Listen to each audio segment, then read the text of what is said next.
Is there anything you would have done differently? We reported a true story. Our colleague Brian Williams is back in Kuwait City tonight after a close call in the skies over Iraq. Controversial Supreme Court nominee Brett Kavanaugh and questions about Kavanaugh's drinking in the past. Sean Hannity, come on up, Sean Hannity. Today, Andrew Cuomo is having a moment. Wretched salutations, gentle listeners. I am Chris Steyerwalt. And I'm Eliana Johnson. Welcome to the Ink-Stained Wretches podcast, where we break down what's going wrong and what, in fact, is going right with the American news media. And proof of life, Eliana Johnson survived her bout with laryngitis, is here for non-YouTube consumers, looks great, looks hale and hearty. It's a wonderful thing. Welcome back. I have my voice back. You have your voice back. Now, this episode is a haunted episode. It is haunted by one John Podhoretz, who, because of a schedule change, was going to pinch hit for you this week, but then you became available, and John graciously stepped aside to allow you at the helm. So I was supposed to be traveling internationally, but I was feeling so sick that I canceled my trip. And now I'm back on my, and we booked John to. And I only mention it stead. because as we go through today's show, a bunch of the items are from John Podhoretz. So we will be. Thank you, John. We will be imagining his point of view on these issues as we go through. And also, this is a way for me not to have to take responsibility for the items that I don't want to take responsibility for. So it's great. It's the perfect foil. Oh, good. So we can just skip the ones that. He's here, but not here. It's great. Yeah. I like that. So let's hit the front page. Okay.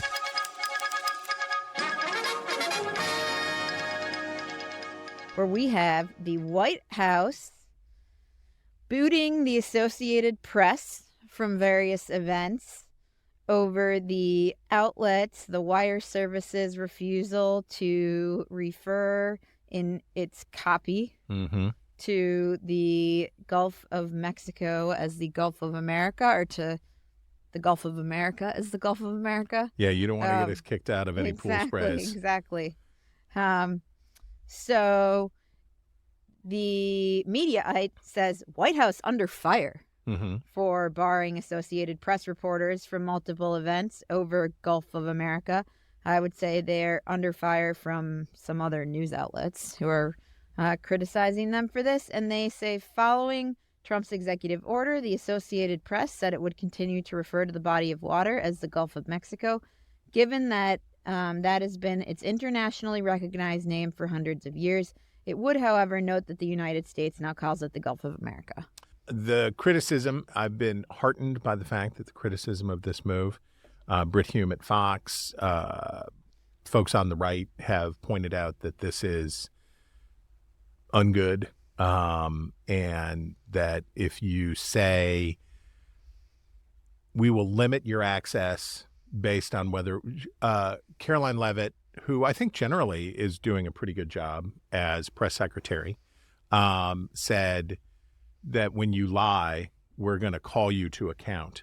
And the Associated Press is lying because it's not giving the correct name of the Gulf of Mexico.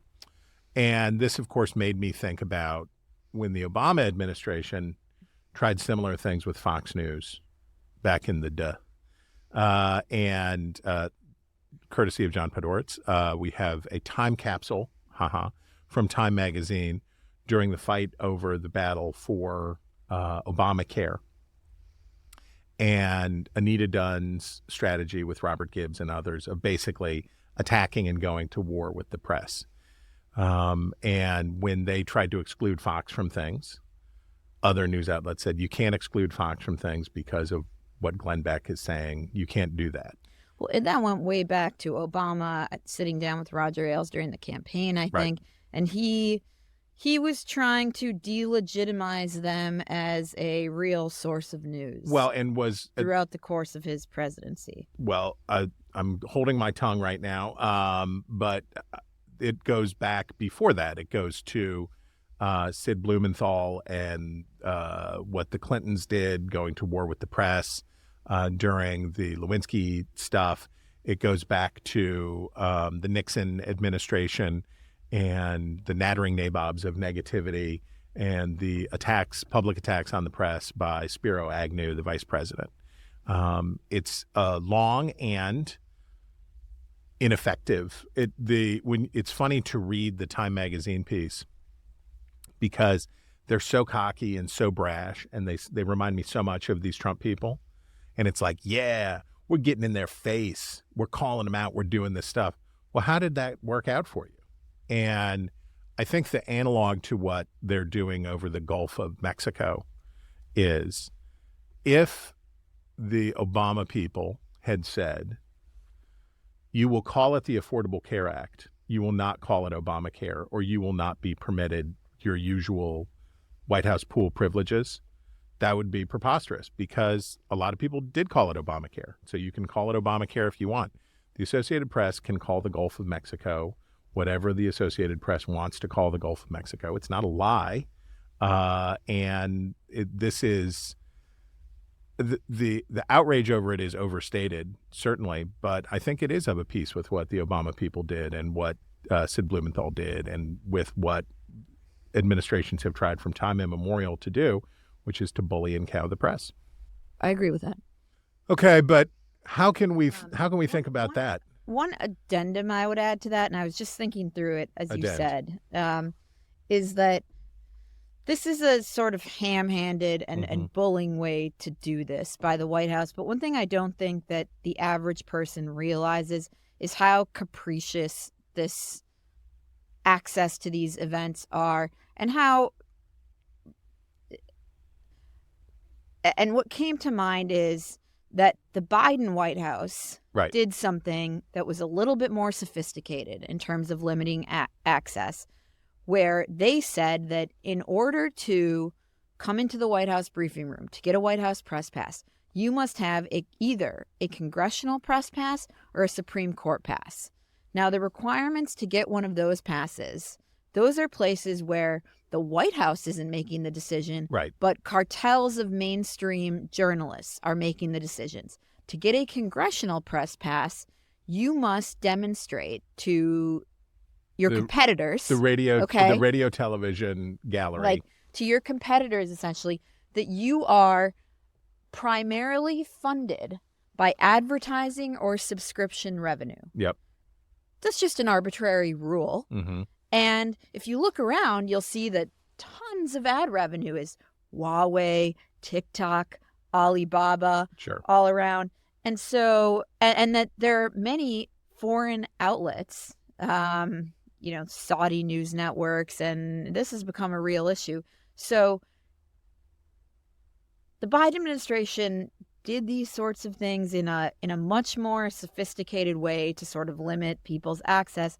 And these things are random and capricious. Yeah. What the Trump White House did is different, saying, hey, we don't like you. And they did it to Caitlin Collins last time at CNN, where they take one reporter and boot them. But also, I think it's an important point that you don't need to be in the freaking spray to cover these places. You don't have to, but the way that the Biden, there are a finite number of seats in the briefing room, and the pool that does the spray. So the way that it goes is every day there's a pool, and the pool is you've been in the pool, right? Yep. So there's a pencil, right? There's a print journalist, there's a photographer, and there's a TV crew. Is that it? There's a little bit more than that. There's a print pool representative, a wire. Okay, so the AP. Yeah, so the wires, AP, Reuters, they always have someone. It's about 12 people. Okay. And so the AP historically has had one of those slots, exactly, or Reuters, it's or a wire service. And because that goes to such a large number. So the way that the error of Anita Dunn and Team Obama and the error of the Trump administration, I'm not trying to give people advice for how to exclude journalists, is exactly what you say. If you do it at the headwaters, right? and you screen out about who's coming in generally, it doesn't seem like you're being arbitrary and capricious and all of that stuff. But I think this falls back into where the first Trump administration ended up with CNN and other outlets. It's good for the Trump administration, and it's good for the individual outlet. You are owning the libs, and you are going on one side, and on the other side, you're going to war with the Trump administration.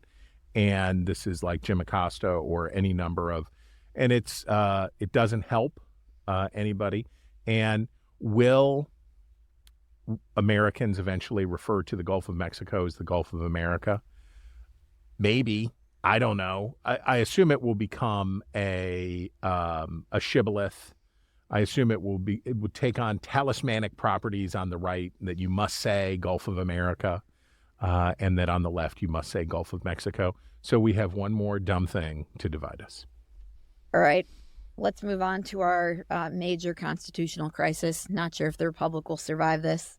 New York Times and CNN in tandem declare Trump's actions have created a constitutional crisis, scholars say, and the Times write, and this is about some district courts declaring that Scott Bessent must grant access to, or that people were improperly granted access to. Am I right about this? Yeah, and generally that the Elon Musk's nerdlings cannot have access to these data, and they cannot enforce the buyout, and this must happen, and that may not happen. And there's been a flurry of district court rulings all over the country that relate to some of the executive orders. Right. I think some of them were related to access and who can have access, and others were related to birthright citizenship is one. Cuts. Yeah, some of the cuts to the federal workforce. Yeah. To the stoppage of federal grants and loans. Right. So you have this flurry of these things. Now here, John Podhoretz, the ghost of this podcast, said on X, so this is how it works. The NYT does a story in which leftist professors say there is a constitutional crisis, and 6 hours later, CNN does a story saying there are warnings, which is technically true, but is simply just an extension of a party ideological line from one media institution through another. And there's the headline at CNN's homepage: "Constitutional crisis looms as Trump overhauls government." And I also just don't understand. This happens a lot, where the executive branch does something and a court says, no, you can't do that. It happened with Biden's student loan program. It happened in the last Trump administration. It's happened a lot more in the past 30 days than in a typical 30 days. But a constitution, I think understanding the difference between having a constitution and having a constitutional crisis. A constitutional crisis is if, and this is should be a matter of serious concern for every American, regardless of party, if the Trump administration and Donald Trump, I was talking to William Galston about this, the Andrew Jackson line. Justice Marshall has made his decision. Now let him enforce it. Now let him enforce it. But so a constitutional having a constitution is the executive branch seeks more power and the other branches push back. A constitutional crisis would be if the court said no and Donald Trump said, I don't care, I'm doing it anyway. The crisis is when the Constitution is breached, not when the boundaries are challenged. Trump hasn't, first of all, the Supreme Court hasn't ruled on any of this. Right. Which is typically what would happen, as in the Andrew Jackson case. Right. And Trump has not given any indication that he won't follow a Supreme Court ruling about any of these things. But will he follow a lower court ruling? Well, they're appealing the lower court rulings. Right. So that just doesn't, this is not, to me, a constitutional crisis. I agree. The concern, so you could, if you were in the light most favorable to CNN, you would say constitutional crisis looms. The question is, how far off does it loom? Does it loom way off in the distance that it might happen, or is it right now? I do not believe that we are. Of course, the events transpire so quickly in Washington these days that I may be wrong by the time we finish this recording. But I'm not aware that the administration is actually refusing to comply with lawfully granted court orders. J.D. Vance said a bunch of stuff. He said if a court told a general what to do, that would be illegal. Courts tell generals what to do all the time. That's a pretty common thing about the rights of civilians and what the military can and cannot do. Our system is supposed to be slow, and it's full of checks and balances. If this is just talk from the Trump administration, then we're not in a constitutional crisis. And treating a non-crisis as a crisis, of course, makes it harder to acknowledge a crisis when it really arrives.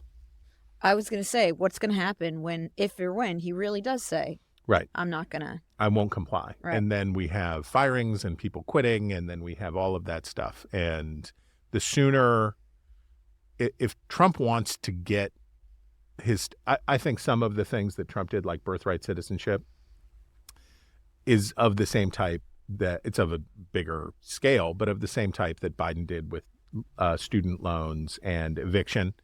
And it's probably not going to get anywhere, but we'll say it to the base that we tried.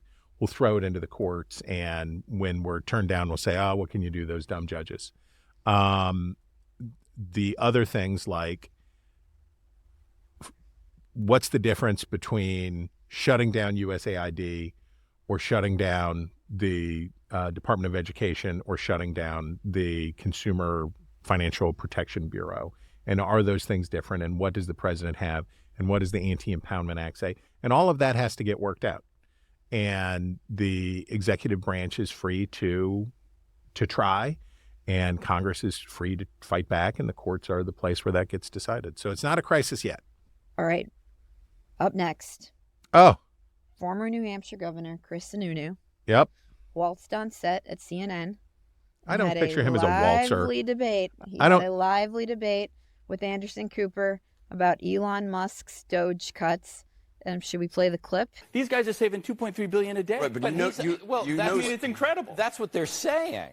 But where's the proof? You're waiting. You're not going to be satisfied till he shows up with 10,000 pages. But you're talking about 10,000 pages. Yeah. He's giving very specific things, yes, but he's not actually giving any evidence of that. It's all going to come, because what they also said was, if we have to go to Congress, we'll go to Congress. Right, but we'll show where it is. Some of the details that have come out, like the $59 million spent on luxury hotels, it's actually not. Talking about the FEMA money that was abused for migrants. Yeah. FEMA money for migrants, that's okay now? No, I'm not saying it's okay. I'm not saying it's okay. Don't put words in my mouth. So would you stop that? Would you stop that process? Don't be what I'm saying. Okay, what did you make of that? This is just so Sununu I thought was very good and entertaining. He's very good. And Cooper, I thought, do you not have an argument?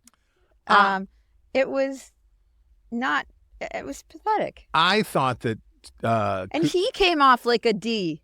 I thought Cooper was trying to be, what did they say about Trump and the Access Hollywood tape? Locker room talk. I thought he was trying to be jocular. Well, it didn't come off that way. You think it came off as snippy?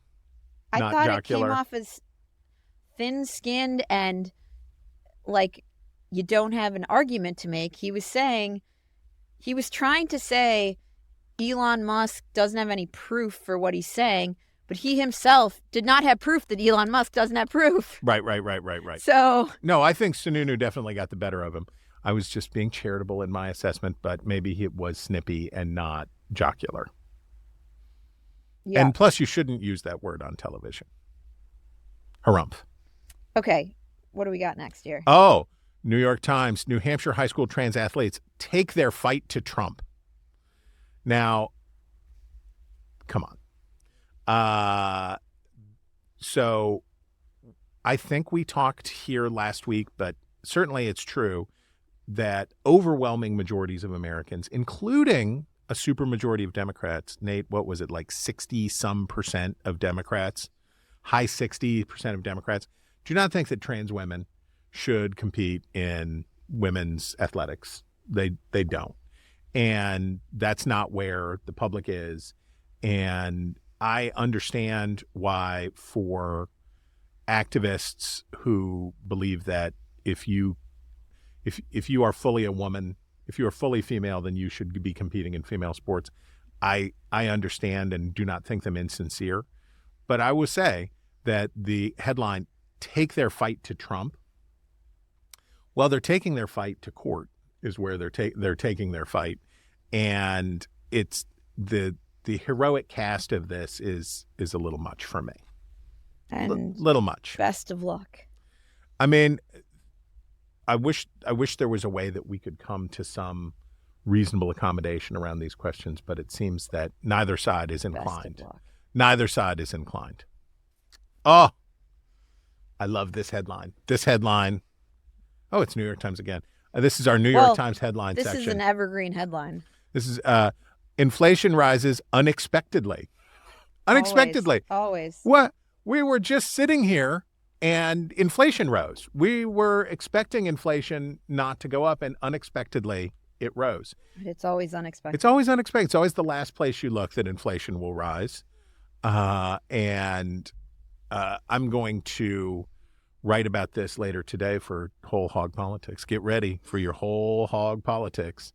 But I looked at the numbers. More Americans in 2012, more Americans blamed George W. Bush for the condition of the economy than blamed Barack Obama. Is that wild? Yes. Barack Obama running for I can confirm. Running for re-election. It was a plurality of Americans blamed Bush before they blamed Obama.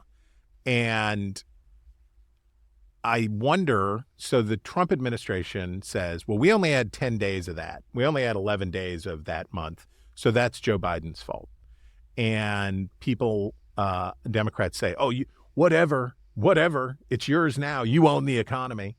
And I wonder, since Biden is so strongly associated with inflation in the minds of the electorate, and there's a lot of data to suggest that this was the most important issue in the 2024 election and that Democrats were strongly associated with inflation, that Trump and the Republicans have some running room here.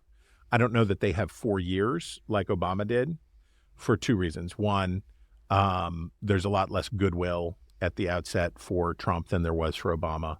And number two, and these are related, the crisis was just not as bad for younger people. What happened from the late summer of 2008 into the middle of 2009 was wild, right? We were bankrupting the big three, two of the big three automakers.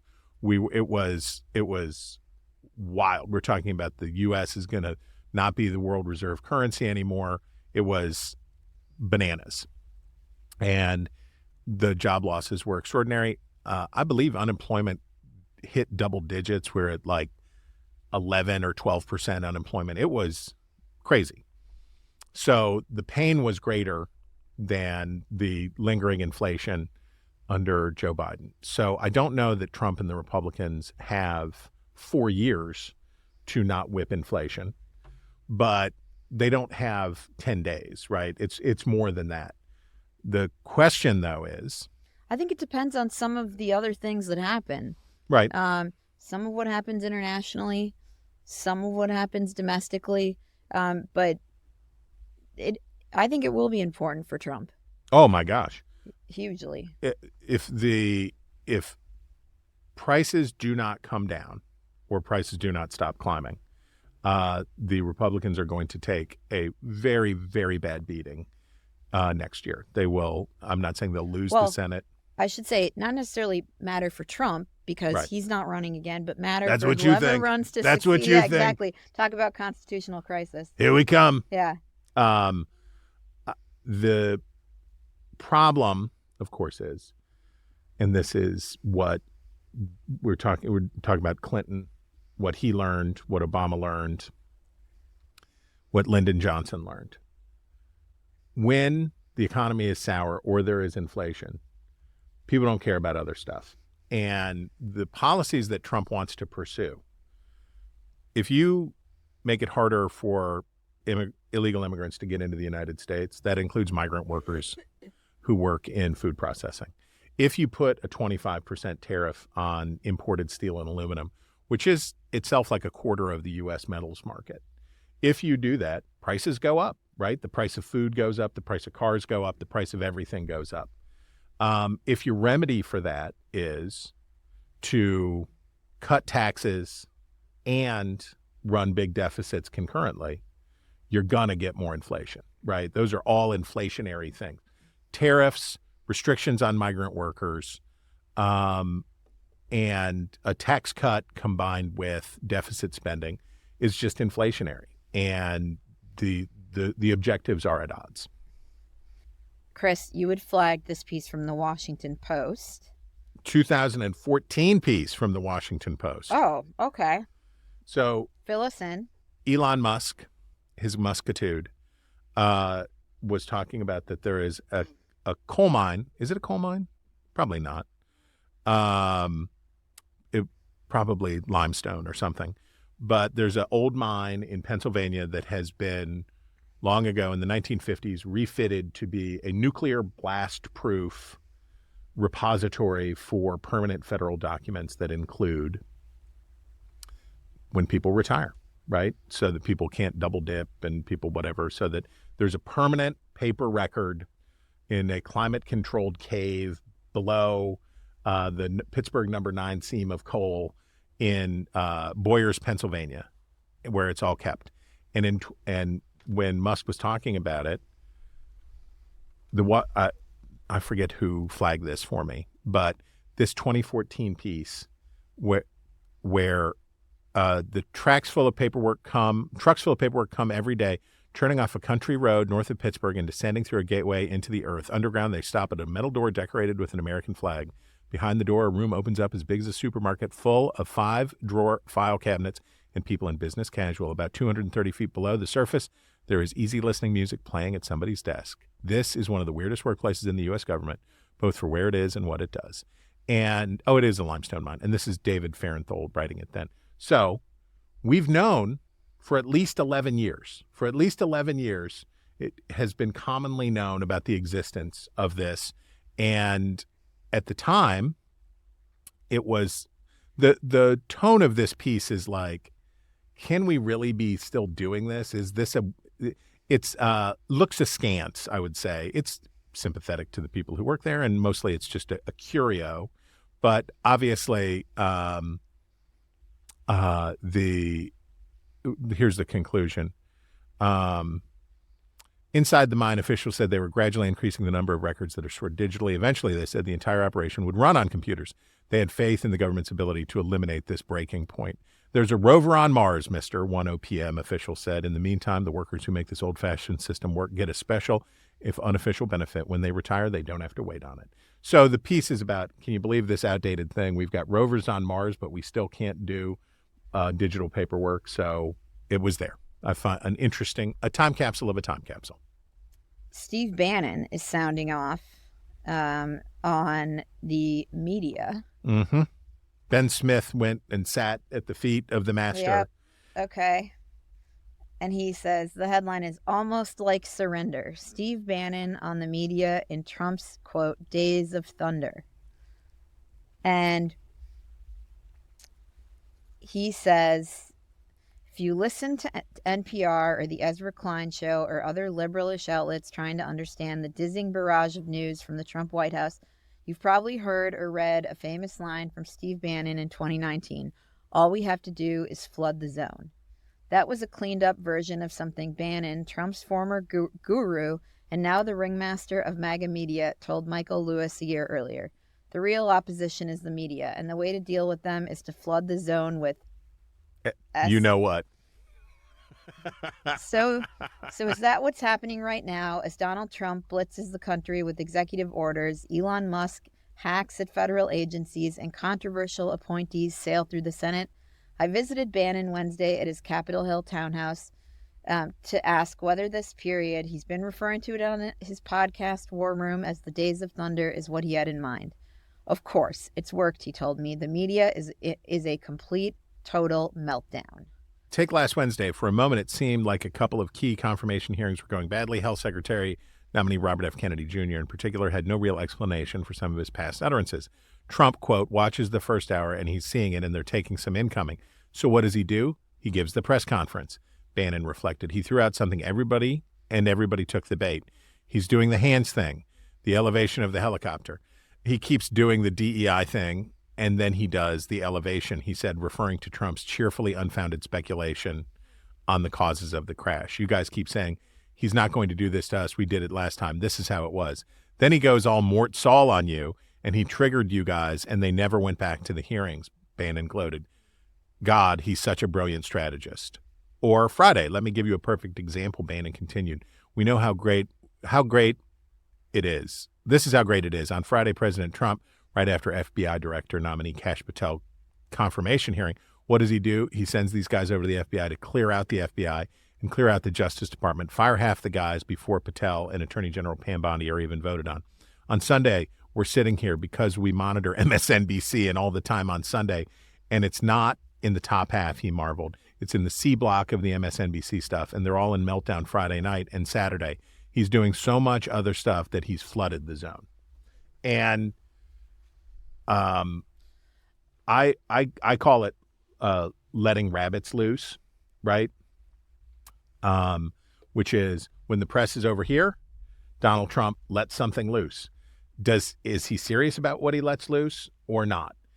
Is it intentional or is he just riffing?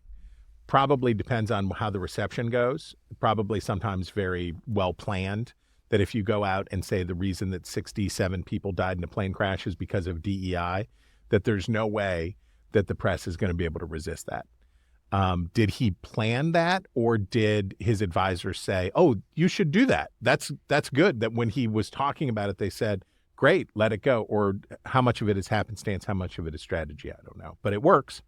Look, my thought about this was Bannon's obviously referring back to his time in the White House and what he thinks he did, but there are a lot of different ways to flood the zone. And what's unfolded over the past 3 weeks is much different from what we saw in the first term, when the zone was also flooded all the time.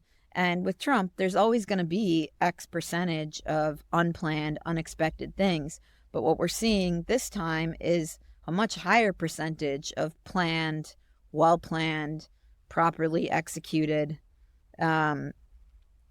items coming out of the White House, as well as when you talk about nominations, there are controversial nominations. However, the Republican majority Senate is on side and actually pushing them through, which is different from the way Congress was oriented towards Trump last time. So I just think that the way the zone is being flooded this time around is working a little better for the White House than the way it did the last time around. Amen. All right. Should we talk about Pete Hegseth's visit to Germany, which the Washington Post... So Hegseth is in Germany for the Munich Security Conference, and he made headlines for doing it. He worked out with troops and was seen glad-handing with them, which I don't think has been done by many sect devs. I don't think Lloyd Austin was. Yeah, maybe not in the shape hitting the bench press. But the Washington Post writes, Hegseth's visit to U.S. base in Germany met with student walkout.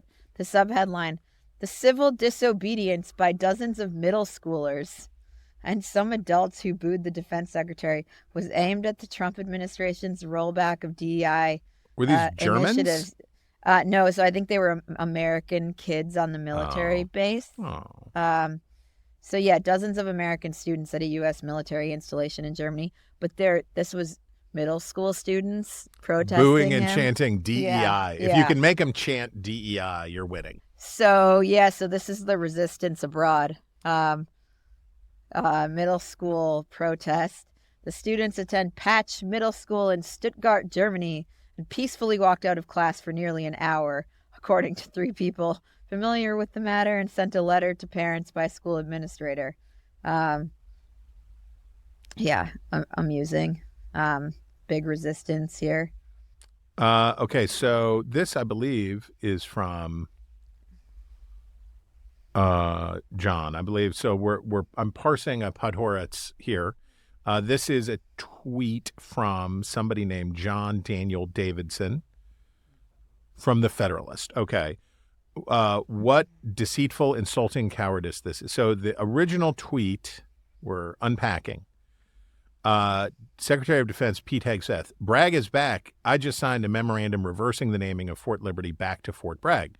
And John Daniel Davidson says, what deceitful, insulting cowardice this is. They didn't change it back. They changed it to a World War II hero who happened also to be named Bragg, so they wouldn't have to defend the Confederate name. This breaks trust and sends a signal. They won't really fight for our common heritage. What? What? I'm sorry. Is the complaint from this person that they're not standing up for the Confederacy? Is that, and that it's broken the trust? Is that what I'm understanding here correctly? I don't quite understand this. So Pete Hegseth says Bragg is back, which is true.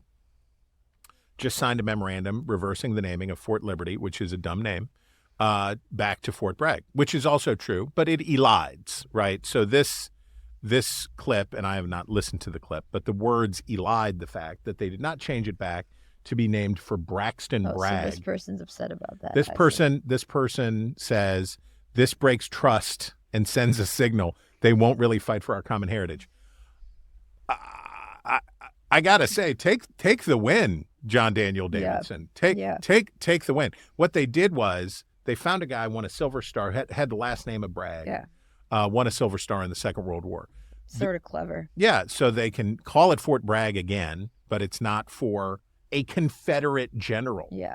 Which is probably a good idea, to not name your military bases after the enemies that you defeat. I'm just throwing it out there. Yeah. Jeez, take the win, dude. You got a lot going your way these days. Maybe just let it ride. Okay. Thank you, John. U.S. intelligence law enforcement candidates face Trump loyalty test. This is the Washington Post. What was material here? Was this me? Was this John? Was this you? I'm not sure. This wasn't me, but because it's not really new information, but the piece is about candidates, political candidates for intel and law enforcement roles being asked in their interviews with Trump officials whether January 6th was an inside job. Oh, boy. And whether the 2020 presidential election was stolen. And two people in FBI field offices who were being interviewed for senior positions asked similar questions. And I know for a fact, just from having talked to people who have been through interviews, that people are being asked for sure questions about January 6th. So you get, I guess people have been lying in these interviews for years. Have you ever done drugs? And I'm sure a lot of people who toked a little ganja when they were in college, when asked about that, said, not I. But I suppose that what you end up with are too many people who are either crazy or willing to lie if you put these questions to them in this way. It seems like maybe a bad way to go. I don't know. What do we have next? Face the Nation. Acting FBI Director Brian Driscoll wrote to staff in an internal memo that he is concerned for the safety of the FBI. Oh, I remember this. John sent this. Okay. John sent this with his caption. His comment was, "What would we do without acting directors?" And so this is the person who is the interim. These are people who chase terrorists for a living. There's an internal email. They're worried about a unique form of retribution at this moment that gives you an indication of the turmoil of the FBI. So this is an acting director having his moment, and CBS into it. CBS is into the acting director. What would we do without acting directors? Over at the FCC, I think Brendan Carr's been confirmed. Is that right by now? He's definitely doing the job. He's doing it. And Brendan Carr, who is cracking down on CBS and others, he's been confirmed, and policing speech, using FCC's licensure and other things to try to police the speech and attack liberal bias. So the Daily Beast, which has fully embraced its role as super troll in the Trump world, that while other outlets are trying to be more gingerly, the Daily Beast is leaning in. Donald Trump's FCC chairman, Brendan Carr, is boasting to friends that he is having, quote, the time of his life after launching an all-out attack on the media, the Daily Beast has learned. Brendan Carr, quote, tweeted it and said, find a job you love and you will never have to work a day in your life. And you know what it made me miss? It made me miss Ajit Pai. Ajit Pai was Donald Trump's first FCC chairman, and he was very effective and he was very nice. And I don't recall him ever trying to obtain status as a Twitter lord. And I don't know what, I guess I do know what Carr's doing, which is you have to gain, in order to gain status in the Trump administration, you have to cultivate negative attention. But I don't know whether that leads to being more effective in the end. I don't know.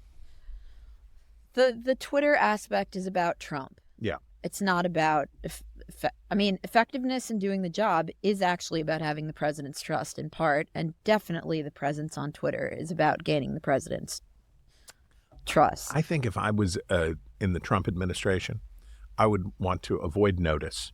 I think that if I was Lee Zeldin at EPA or Brendan Carr at the FCC, or I was at an agency, one of these places that isn't in the news every day. If I was Doug Burgum, what I would want would be to get my stuff done and not get a lot of attention, because being a courtier means that you want access to the king and you want to be seen and you want to be around. But that's also how you get your head cut off, and it's also a good way to not get your stuff done. But anyway. All right, did you watch the Super Bowl? I did watch the Super Bowl, but I admit that I actually have no idea what this refers to. Well, neither did I. Okay. Neither did I. Okay. And fortunately, the New York Times was there. They're explaining that Serena Williams' Super Bowl appearance with Kendrick Lamar ends a Drake tennis culture feud. So I had no idea about any of this. Did you watch Kendrick Lamar's performance? Just like on the side of my... Here's a shocking detail that you'll hear from me. I didn't enjoy it that much. I didn't find it great. And I really don't care about his flare jeans. I can tell you that much. Was he wearing like bell-bottom kind? Is that what? So it's a flare. I did enjoy all the people on Instagram who did different songs to all of the people dancing around. The people dressed up like the male reproductive product in Woody Allen's Everything You Ever Wanted to Know About Sex, but We're Afraid to Ask. But fortunately, the intrepid journalists at the New York Times Athletic were there. Serena Williams' Super Bowl appearance with Kendrick Lamar ends a Drake tennis culture feud. Okay. And explain all of why Serena Williams was there, because Kendrick Lamar and Drake have had a feud for a long time. They were friends. And Drake is Canadian. You may, if you are of my vintage, you may remember him from Degrassi High, the terrible Canadian show, the much lamer Canadian version of Saved by the Bell, and where they have 13th grade, which I always find hilarious. And Drake was much more successful than Kendrick Lamar, and now Kendrick Lamar is more successful currently than Drake. Is that fair? What does it say about me that I go to Colin? That I go to Colin Chicola for my insights on rap? What does it say about me? I know nothing about any of these people. Well, the Athletic is here for a granular breakdown on all of this stuff, and I was amazed. Okay, the Daily Beast, speaking of owning the hashtag resistance, MAGA melts down over Kendrick Lamar's Super Bowl halftime performance. Conservatives weren't too impressed with the rapper's performance, which featured appearances by Samuel L. Jackson. How do we say SZA? Is that SZA? SZA. Thank you, Nate. Nate. What? I knew that one. SZA. And Serena Williams. It was a night of pearl-clutching and many prominent conservative Sunday night as they objected to yet another hip-hop performance. Okay, so here's the test. This is the Sean McCreesh test. And I have not looked at this piece. So now we're going to use the McCreesh filter. Is this just them going through and looking at people on social media saying stuff that they didn't like? And, yep, that's what we got. Matt Gaetz. Oh, my gosh. The halftime, okay, now this is funny. I'll credit the Daily Beast for this. The halftime show you just watched is clearly the regime's response to Trump's historic gains with black men. Obviously. Clearly, Mr. Gaetz, that is it. I don't know. Benny Johnson. Come on. Jack, Prosobiec? What? Prosobiec. Says that what a real halftime. Let's see what he says a real halftime show looks like. It is. Is this? Yes. Creed. A real halftime show is Creed. So, yeah, I guess the Daily Beast is right that they found some trolls, but I don't think we can call Matt Gaetz, Benny Johnson, and Jack Prosobiec. We can call them conservatives.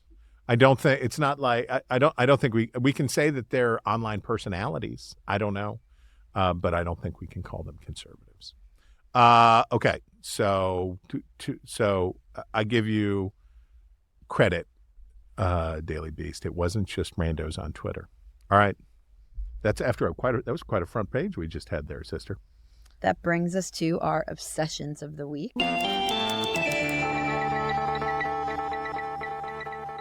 where we break down these stories that we can't get out of our heads. And Chris, I wanted to call attention to CNN's under-the-radar announcement that it is establishing a presence in Qatar. Mm-hmm. And this actually came on February 2nd and did not get all that much attention.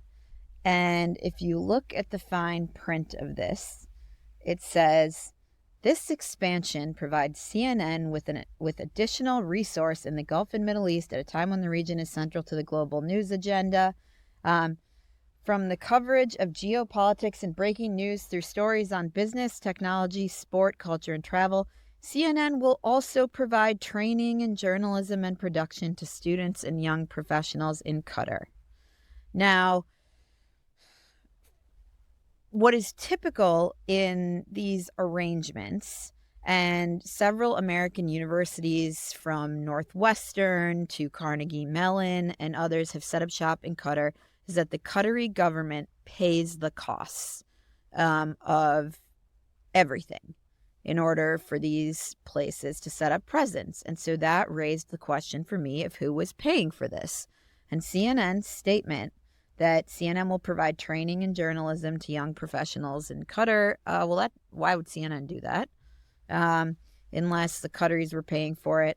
And it turns out in exchanges with CNN, they now concede that Qatar is underwriting the costs of their production facilities and their production costs in Qatar. Uh-oh. And this really hasn't gotten attention, but this is a government that is quite close to Hamas, until recently harbored Hamas leadership, and it's obviously a foreign government paying for the production of news content. There's still a lot of unanswered questions, as in, who's going to be working there? Is it CNN staff or Qataris they find there?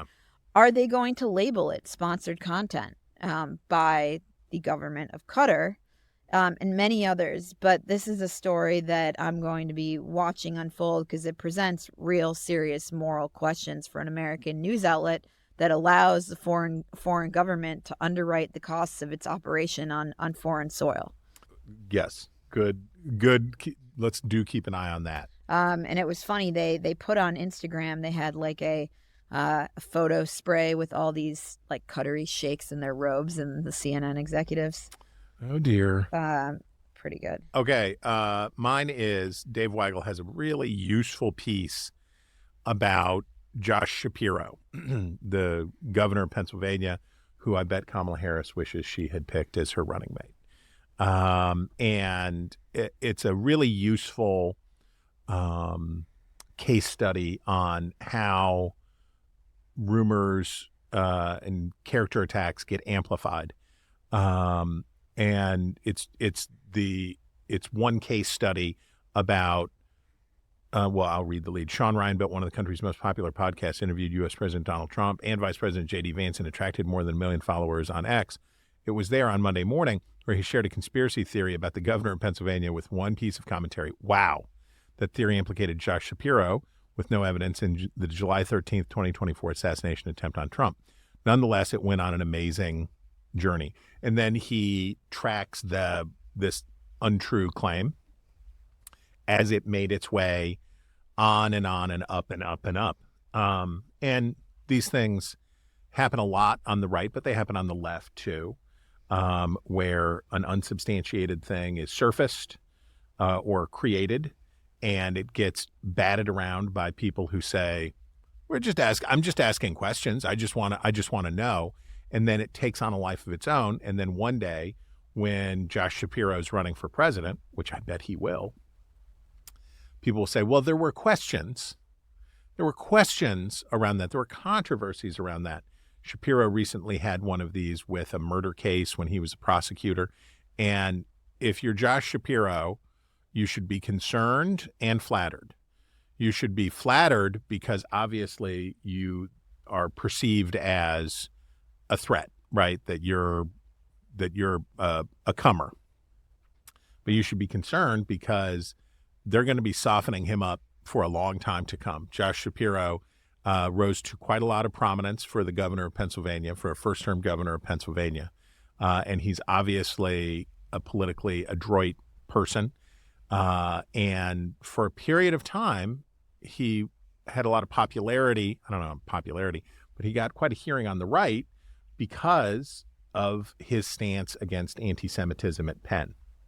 He made some bones with conservatives for his unapologetic Jewishness and his rejection of anti-Semitism. And he got he and Fetterman had their moment. And then when Kamala Harris shunned him, it was seen rightly as her, in part, bowing to the anti-Semitism in the Democratic Party, picking Tim Walz over Josh Shapiro, when the only major difference between the two that I could determine was one was Jewish and one was not. One had been vocal against these protests. One had been a friend of protesters. So this is Josh Shapiro on notice that these folks are not going to let him continue to enjoy that status.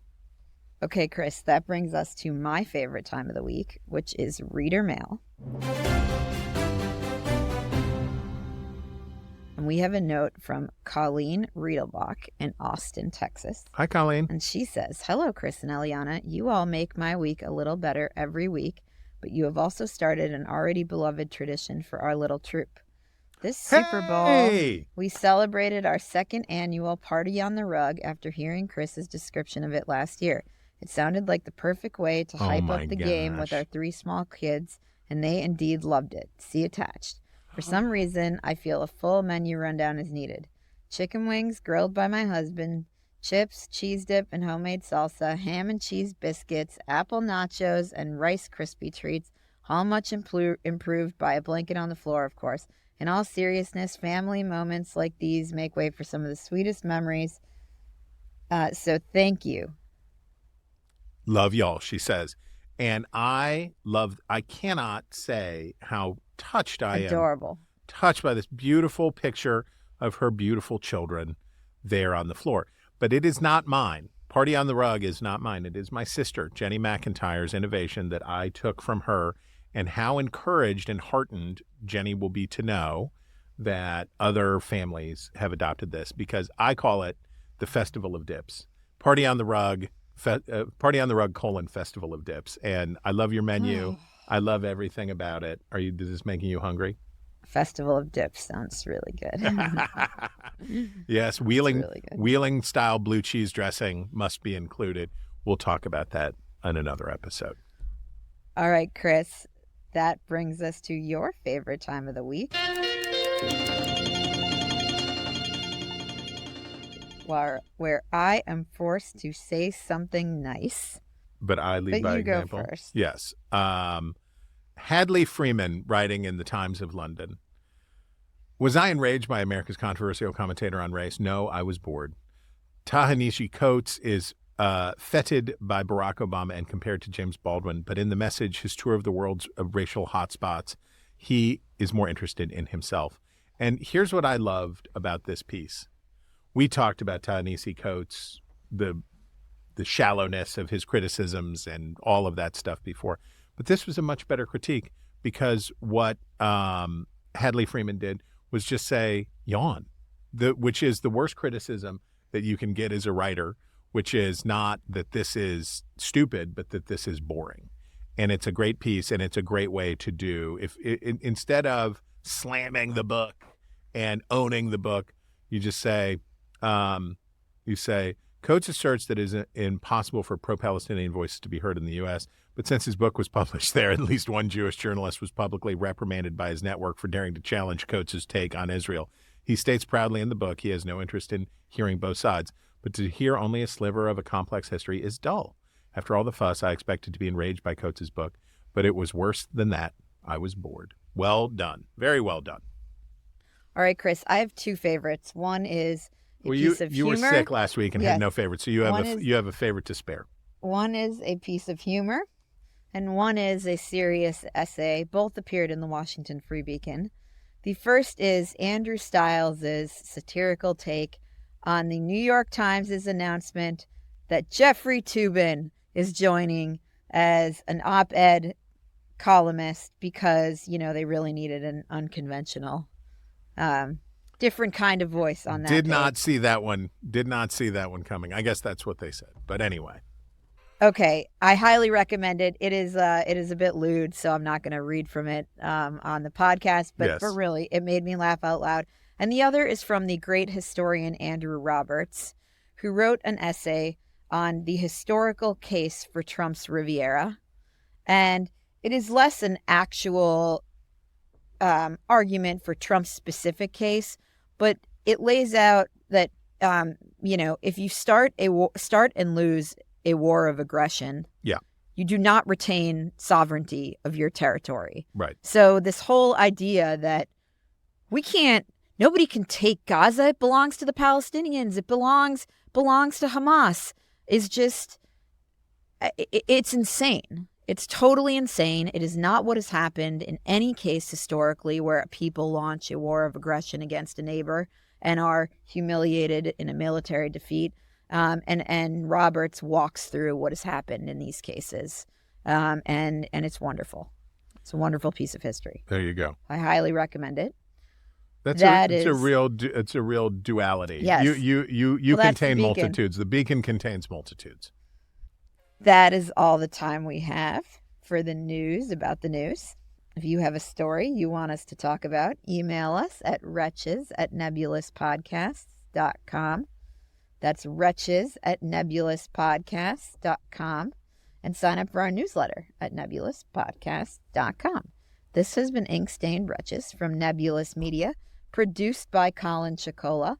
Find us on iTunes or wherever you get your podcasts. Just search for Wretches.